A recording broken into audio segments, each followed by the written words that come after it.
By way of deception, thou shalt do war. Imagine Ted Bundy going on camera in front of the world and telling you he's going to kill everyone openly, but does it in a way to make it seem like it's strategic war, or maybe feeds you delusional statements to justify aggression and war against other nations without legitimate probable cause. Literally, we are going to attack you even though you haven't attacked us. I think the greatest achievement we have made is to break through the barrier of fear. For years, people told us, you cannot attack the soil of Iran. Yes, you can do Mossad operations, and we did quite a few. I authorized many. But you cannot send our military to Iran. But we changed that. We sent our brave pilots over the skies of Iran, and they took out targets, regime targets, terror targets, missile batteries, missile production sites, and nuclear sites. We changed Israel's security doctrine. We initiate, we attack, we surprise, and we attack those enemies that seek our destruction, that seek to kill us. We attack them before they have a chance to do so. If you know Hebrew, Hakam leorgecha, Hashkem leorgo. Kill them first. Democracies don't go to war easily, and they usually debate and argue before they do. Sometimes they have to be bombed into going to war. Now what you're going to see is a perfect example of delusion and propaganda. If you look back at over the past 30 years, which nation and peoples always seems to turn up at the end of every false flag or major event inside of the US and across Western nations? It's them. The Zio juice boxes, every single time. And after every false flag event, they blame it on the Muslims. Why do they do this? Greater Israel, obviously. They continue to push the borders for more resources, steal more land, and in the process, remove more innocent lives. They demonize Muslims for the purpose of greed, expansion, and cleansing.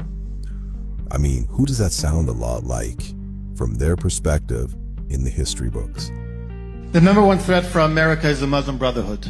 CARE and the Muslim Brotherhood are trying to take over now Florida and Texas, and first they take Florida, then they take Texas, and then America falls. New York, they already took over.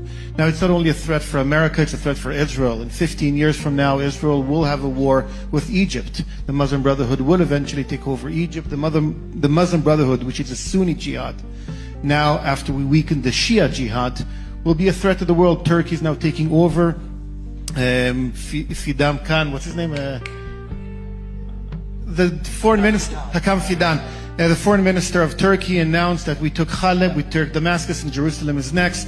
The Sunni jihad is the next enemy. Israel needs to be strong. America needs to be strong. Unfortunately, America is weak. Now, imagine you're an Israeli prime minister today, and you understand that in 15 years you're going to have a war with Egypt, and you don't know who's going to be the prime minister, the president of the United States in 15 years from now. What do you do today to address that challenge?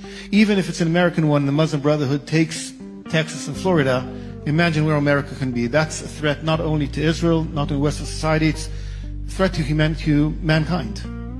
Well said. We must be critical, we must be attentive, we must research everything they say always. Verify and fact check them always. Never trust these people. And I'll say it again. By way of deception, thou shalt do war. 1,000 Americans died on September 11th? No, and you know how I know that, Lex? He said to the New York Times, it's very good. A September 12, 2001 article in the New York Times quotes now Israeli Prime Minister Benjamin Netanyahu responding to the 9/11 attacks. Quote, "It is very good," before adding, well, not very good, but it will generate immediate sympathy. The FBI released the pictures, and they're holding lighters up like they're the ones burning the tower down, and they're all laughing and celebrating. Justin Raimondo called them the high-fivers. According to FBI documents, the Israelis caught celebrating the 9/11 attacks had videotaped the terrorist attack on the World Trade Center and may have possessed foreknowledge of the same. When the Israelis were arrested in New Jersey, they were carrying photos of themselves smiling with the World Trade Center burning in the background. The FBI arrested them and held them for months. Carl Cameron of Fox News did a 4-part investigative series, quoting FBI agents as saying they had to have known what was happening. Fox News has learned some U.S. investigators believe that there are Israelis again very much engaged in spying in and on the U.S., who may have known things they didn't tell us before September 11th. Assad was in the United States, and then it hit, and Netanyahu said it's very good. And then his fifth column lied us into war with Iraq at the cost of $10 trillion of our wealth. That's how much respect Benjamin Netanyahu has for the enlistment-age sons of the United States of America and the dead civilians on those planes and in those towers.